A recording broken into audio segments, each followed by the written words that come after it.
नमस्कार दोस्तों। आज मैं बात करूंगा बेन स्टोक्स की। किस तरीके से बेन स्टोक्स इस सीरीज में इंग्लैंड को लीड कर रहा है और बेसिकली मैं बेन स्टोक्स की तारीफों के पुल बांधने वाला हूं। तो जो इस पुल पे सवार होना चाहता है वो आगे बढ़े, जो नहीं होना जाना चाहते वो अब भी इसी वीडियो को क्लोज करके कुछ और देखें। देखो, इंग्लैंड के क्रिकेट में पिछले 1-2 साल में बहुत बड़ी चीज हुई है। ये जो इंग्लैंड का बॉलिंग अटैक है ना, अभी ये पोस्ट ब्रॉड एंडरसन वाला बॉलिंग अटैक है। यानी कि टेस्ट क्रिकेट के 2 ऑफ द फाइनेस्ट बॉलर के बाद इंग्लैंड का सीम अटैक आज कहां खड़ा है, इस चीज के कॉन्सिक्वेंसेस हुए हैं, उस पर बात करूंगा। अब इंग्लैंड घर पे खेलते हुए हरी पिच बनाने की, ग्रीन पिच बनाने की, सरफेस बनाने की हिम्मत नहीं कर पा रहा। हालांकि इस चीज के भी 2 पहलू हैं।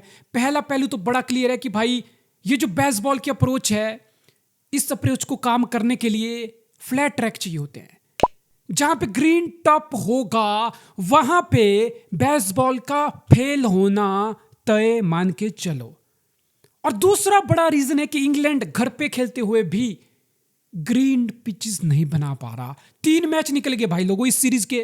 तीनों मैचेस में बैटिंग फ्रेंडली सरफेस और ओल्ड ट्रैफर्ड तक की पिच पे, जहां पे ट्रेडिशनली पेस बाउंस घास छोड़ी जाती थी, उस पिच पे भी इंग्लैंड घास नहीं छोड़ पा रहा। जिसका सबसे बड़ी वजह है ब्रॉड और एंडरसन का इस अटैक में नहीं होना। बिकॉज पहले इंग्लैंड के पास ब्रॉड था, एंडरसन था, तो इंग्लैंड के पास एक श्योरिटी होती थी कि भाई जैसा मर्जी हरी पिच बनाएंगे हम, हमारे पास तो ब्रॉड एंडरसन है, किसी भी सामने वाले ओपोनेंट के पास इससे बेहतर बॉलिंग अटैक नहीं होगा।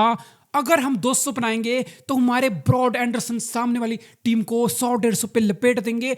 हम अपनी बॉलिंग स्ट्रेंथ के अकॉर्डिंग ट्रैक्स बनाएंगे। अब पोस्ट ब्रॉड एंडरसन एरा ये चीज नहीं हो रही है। अब हमें इंग्लैंड में फिर से बहुत साल पहले वाले ट्रैक्स देखने को मिल रहे हैं, जहां 400 बन रहे हैं, जहां 500 बन रहे हैं, जहां बड़े इजली 100-200 बैट्समैन मार के चले जा रहे हैं। तो ये इंग्लैंड ने जान के किया है, simply because they think they don't have the quality bowling attack right now. फिर पोस्ट ब्रॉड एंडरसन के एरा को अगर तुम देखते हो तो कौन है फिर जो इंग्लैंड की बॉलिंग लाइनअप को अटैक को लीड करते? सबसे ऑब्वियस थॉट क्या होती कि जोफ्रा आर्चर। भाई जोफ्रा आर्चर तो अब जाके फिट होके वापस आया है। हाँ, क्रिस वोक्स एकमात्र ब्रॉड एंडरसन के एरा का एकमात्र शानदार और मेरे अकॉर्डिंग बहुत अंडररेटेड बॉलर है, जो नया गेंद हो, पुराना गेंद हो, जैसी मर्जी विकेट हो, तुम्हें शानदार बॉलिंग करके देता है। लेकिन फिर एक नई ब्रीड ऑफ सीम बॉलर भी इंग्लैंड तैयार कर रहा है, जिसमें ब्रेंडन कार्स है, जिसमें जॉश टंग है, जिसमें जेमी ओवरटन है, जिसमें कभी कभी मार्क वुड फिट होता है, नहीं होता है। तो फिर इंग्लैंड का जो सीम अटैक है वो अभी भी सेटल नहीं हुआ है। इंग्लैंड को सीम अटैक को अभी भी कोई अपना लीडर फ्यूचर का नहीं मिला है। और फिर सबसे बड़ा सवाल आता है कि इस दौर में इंग्लैंड की सीम अटैक को बेसिकली लीड कौन कर रहा है? थोड़ा तुम्हें सुनने में सरप्राइजिंग लगेगा आंसर, लेकिन इंग्लैंड के सीम अटैक को लीड कर रहा है बेंजामिन स्टोक्स। कल भी 13 ओवर का स्पेल डाला, 2 क्रंच विकेट निकाला, और तीसरा मैच याद करो लॉर्ड्स का 5वें दिन का विकेट। इंग्लैंड सिर्फ मात्र 193 रन डिफेंड कर रहा था। मुझे याद है एक एंड से बेन स्टोक्स ने लगातार 10 ओवर का स्पेल डाला था। How massive is that? और पहले दूसरे मैच में भी बेन स्टोक्स ने 15-20 ओवर एक इनिंग में निकाले हैं। This shows the level of commitment. This is actually the leadership skill. जहां पे विकेट नहीं आ रहे, जहां पे पार्टनरशिप बिल्ड हो रही है, तो बेन स्टोक्स कोई क्रिस वोक्स की तरफ नहीं देख रहा, जॉश टंग की तरफ नहीं देख रहा, ब्रेंडन कार्स की तरफ नहीं देख रहा। He is looking at himself like a true leader, that I will lead this pack, I will give my all. He is not making any excuses. अब बेन स्टोक्स कोई जवान तो है नहीं 34 साल का, is not making any excuses at all. Is basically saying कोई बात नहीं, मेरी वर्कलोड है, मैं मैनेज कर लूंगा। मैं ऑलरेडी 2 फॉर्मेट इस फॉर्मेट को खेलने के लिए सैक्रिफाइस कर चुका हूं। That's the keyword, sacrifice.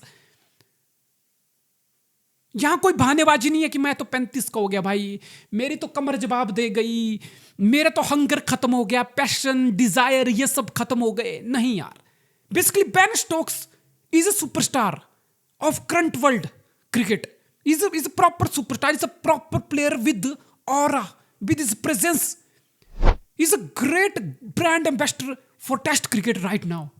इस उम्र में level of commitment, leading from the front, grinding it out, batting bowling fielding तीनों डिपार्टमेंट में गन, एक टॉप ऑलराउंडर, एक लीडर के साथ। इससे बेहतर ब्रांड एम्बेसडर टेस्ट क्रिकेट का क्या होगा। अब बेसिकली वो इंग्लैंड के लिए खेलता है यार, अगर बेन स्टोक्स जैसा प्लेयर इंडिया जैसी टीम के लिए खेलता तो बेन स्टोक्स के पोस्टर छपते, बेन स्टोक्स को ये हमारे टार स्पोर्ट्स, टोनी स्पोर्ट्स वाले बिल्कुल पोस्टर बॉय की तरह प्रोजेक्ट करते, पीआर की हाइप होती एंड ऑल। मुझे लगता है बेन स्टोक्स कहीं ना कहीं जितना क्रेडिट डिजर्व करता है उतना वो मिलता नहीं है उसको, या लेता नहीं है, जो भी है, बिकॉज जहां मैटर बड़े होते हैं ना, हमने कितनी बार देख लिया भाई, जहां पे रन चाहिए बेन स्टोक्स रन मार देगा, जहां पे कोई विकेट निकाल के नहीं दे रहा बेन स्टोक्स वहां पे विकेट निकाल के दे देगा। और जब बैटिंग बॉलिंग में कुछ नहीं हो रहा, फील्ड में कुछ इंस्पिरेशन चाहिए, कुछ मोटिवेशन चाहिए, वहां बेन स्टोक्स रन आउट करके मैच बदल देगा। So that's Ben Stokes for you, the modern day legend of Test cricket for you, the premium all-rounder for you, and a super skilled, courageous, a leader who knows how to do it and who is literally leading from the front. England के seam attack को lead कर रहा है, या इतना मैं बोलूंगा England के सीम अटैक को कैरी कर रहा है बंदा। वो 15-20 ओवर के हर इनिंग में स्पेल लगा के, विकेट निकाल के, क्रंच विकेट्स निकाल के, पार्टनरशिप तोड़ के, ये होता है लीडरशिप। और मैं इस चीज के लिए बेन स्टोक्स को बहुत एडमायर करता हूं भाई।